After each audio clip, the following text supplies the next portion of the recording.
Good afternoon. How are you all today? It's Lynn, the leather bag lady. If you're new to my channel, I am a hobby reseller. I'm not going to say I'm a full-time reseller because I'm not.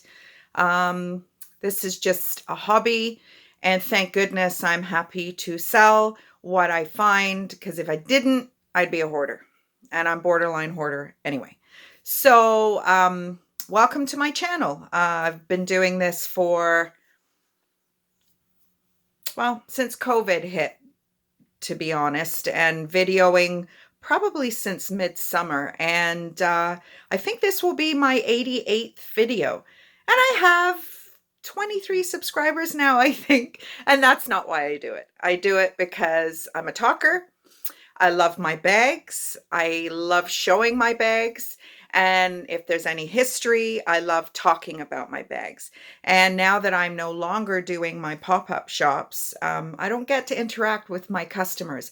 And that was one of my favorite parts. Now, my typical customer was usually in retirement homes.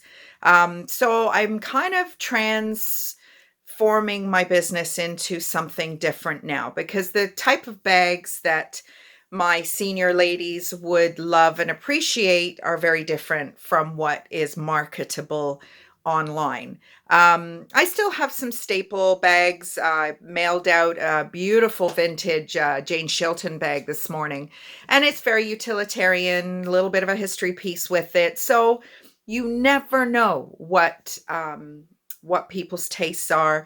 And I've been guilty of that in the past, of kind of sticking to what I like, or just presuming that others wouldn't like, um, whatever styles that don't really move me. Now, in saying that, I don't get excited about selling stuff that I really don't enjoy. And that's part of it's part of the benefit, I guess, of this being my little baby. I can do whatever I like. And I'm going to encourage all you ladies out there, gentlemen, if there's any gentlemen watching, um, try and find a way to make even just pocket money out of something you love to do. There is no greater time than right now to try on being an entrepreneur. And I have no desire to make, tons of money. I really don't want to work that hard. And I don't want this to not be fun anymore. So that's kind of where I'm headed. And I've really kind of had to think about it, because this can be a lot of work. I don't edit anything. I'm not interested in doing that. Need to clean up a few things. I need to think about the thumbnail thing and, make it a little more representative of how passionate I am about my bags and how much I love making sure that they are the best that they can be. I would never, ever, ever present anything to anybody that I wouldn't be proud to carry down the street myself. So every bag is hand-picked, curated. I've researched everything. I've got some great, one great history piece for you today anyway. So that being said, let's get to the bags. Before I do you like my, if I break out in a rap song, don't hate, but no, I've had this for years. It's never fit me before, and I thought, what the heck? And hey, it's comfy. It's snowing today. Leather bag lady weather report. Had to shovel. Hate shoveling. Perfect snowman snow today. I don't think I've ever seen snow so perfect for a snowman. But anyway, I digress yet again, because it's me and that's what I do. So, bag number one. Got some a couple of Canadian pieces of content today. I'm hoping that you can get a sense of how rich this aubergine, burgundy, plum, whatever you want to call it. Simple, simple, simple, simple little bag. You stick this little bow on it, and it's as cute can be. There is a nice strap, and it's quite a lengthy strap, so you're definitely going to get it crossbody. You're definitely going to get it shoulder. It's got a little gusset, so you're going to get some stuff in there. Zipper, and it's got that 60s velvet interior. And it's by Mimo Sacs out of Toronto.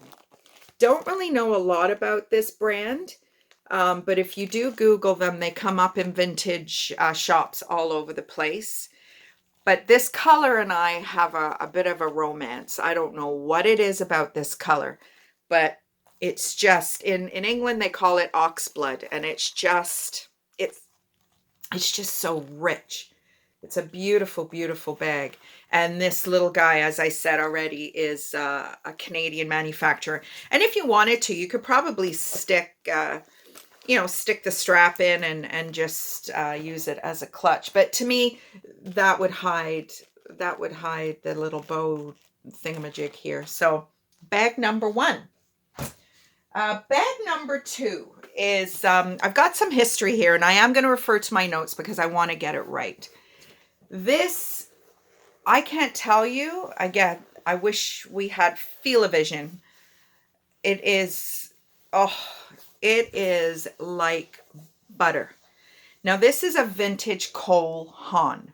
Now, you may recognize Cole Haan as a men's brand, and they did start out as a men's brand, 1928.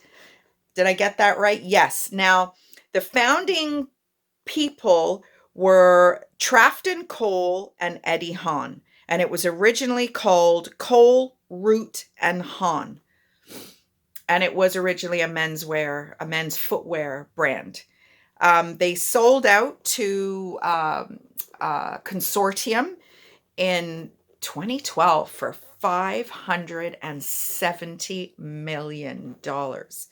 Nike almost bought them, and it was actually around that time that Nike bought out the Liz Claiborne group, who at that time owned Kate Spade and Converse, I believe. I think that, I'm not 100% sure about that, but Nike obviously was looking to expand their branding, passed on Cole Haan, but this bag is just gorgeous. It's got a nice long strap. You could definitely put another hole in that if you needed it to be longer.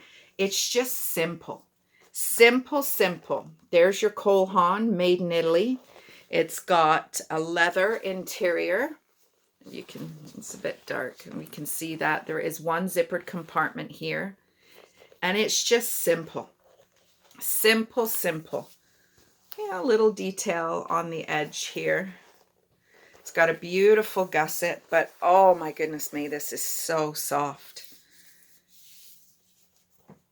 And it is just a beautiful, beautiful, beautiful vintage bag in awesome condition. I clean and condition everything. Usually I'll take a bit of a gamble with anything in the black family because I do have some dyes. So sometimes you get the corners and they're a little dried out. So I'll re-dye the corners and then moisturize them. So you're never going to get a bag. Sometimes if the bag's really special, I will take a bag that has come from a smoker house. But then what I do is I fill the bag with lavender soap, believe it or not. Dollar store lavender soap, still in the packets. I don't take them out of the packets. And then I put the bags in plastic bags. I tie them up airtight, and they sit in my shed for a month or two. And there will be a smell, but it'll be lavender soap and not smoke. So, and I do that. I used to do it all the time back in the beginning, but now very, very rarely do I do that. I don't have the space to store it, and I just can't, I just don't have the time. And I noticed that with all the YouTubers that I follow, all the resellers that I follow, what they used to do in the beginning and now what they do as they've gotten more educated and busier, hopefully. I'm not crazy busy, and as I said already, I don't really want to be. I was going to say I'm on the downward slope, but that's absolutely ridiculous. I've never felt better in my life. Albeit this morning, I had to kick my own ass this morning. I had a bad morning. I woke up, I had an upset stomach. I knew I had to work out and I didn't want to. I normally go to the gym on a Tuesday morning. I wasn't driving in the snow. And there's so much chocolate in this house right now because I'm filling stockings for the kids and my loved ones. And thank God if it's not open, it's safe. If it's open, it's gone. I have a real problem with chocolate. So actually, I did a workout today and I wanted to shout out to the few of you that watch me.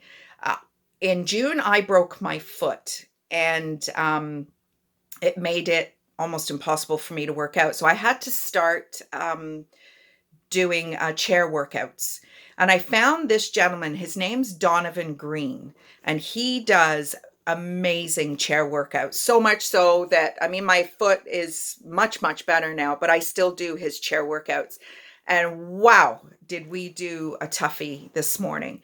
And then I did my usual routine that I would do on the mats at the gym. And I'm so glad I did it. I went to the post office, I shoveled the driveway, I mailed out a bag. It's, I don't know what it is. I just really had a rough time this morning. I've been up since, I don't know, 4 or 4:30 or some stupid time. But, you know, once you get a couple of things done that you know you don't want to do, you feel proud of yourself that you did it, and B, you did it. So anyway, soapbox under the bed. Bag number 2, Cole Haan. Beautiful bag. I've noticed that when I link these videos to my listings, unfortunately, Etsy doesn't yet allow a smooth link process. You literally have to come out of Etsy to watch the video. So that's kind of a pain in the ass. And I know that's a big kind of deterrent in terms of marketing guru speak. But I've got 88 videos now. I'm kind of hoping that if you come out, you might hang around and watch a couple of them. Some are better than others. And as I said, I'm new to this. And I've been watching my colleague Kim in California purse tripping. And I really like what she's doing and learning a lot from her. So, you know, the reseller life is a real beautiful thing. Anyway, last bag is another piece of Canadian content. I don't really know much about this company, and I wish I could find out. High Fashion Handbags. They, I have a lot of their bags,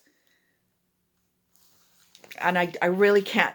You know what I think it might be is, you know, the Shoe Factory, or is it Town Shoes? And you go in there. It's almost like a shoe department store where the store represents a number of brands. I think that might be what this company is doing. But anyway, this is a chocolate brown 70s bag. It's a really nice bag. Unusual clasp or hook detail here. This vintage stuff is just awesome. It's got the 60s, 70s velvet interior. There's a zipper here, a compartment, a divider with a zipper, and then another compartment. And obviously no cell phone pockets. Who knew back then? Definitely going to be able to get it as a shoulder. Might be a higher sitting crossbody, but for some of you, you don't care. On the bottom, it's just a really nice bag. You know, this is obviously the front. It has this little motif, and the back, it's just a seam down the middle. So that's my 3 bags for you today. Hopefully you're having a great day. And yeah, that's about it. So I will see you next time. Oh, quickly, leatherbag-lady.com is up and running. My Shopify store now, I think, has 9 bags listed. I'm going to do a video at some point, like a shop with me or something like that. I'm not quite sure what to call it yet. But if you do want to go over, please let me know what you think. If you see anything you like, nobody's bought anything via the Shopify, so I don't know what the process is going to be, but let me know. Have a good day. Bye now.